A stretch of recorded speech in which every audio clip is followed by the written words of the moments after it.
It's not. This is not a news channel.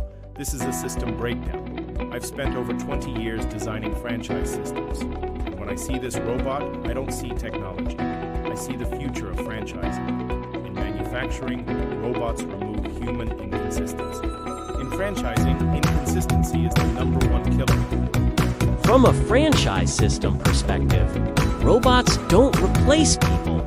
They stabilize the system. In franchise kitchens, the biggest problems are labor shortages, training gaps, and quality deviation. Robots solve all three. Atlas doesn't get tired. Atlas doesn't quit. Atlas repeats the same motion perfectly. DAX, not automation.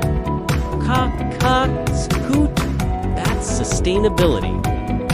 When Hyundai is revalued as a robotics company, future franchises will be valued the same way. Not by taste, not by branding alone, but by how well their system can be replicated by machines. This didn't fail by accident, and future success won't happen by luck. Franchising is not about selling food. It's about selling a repeatable system. And robots are the final piece that makes true replication possible.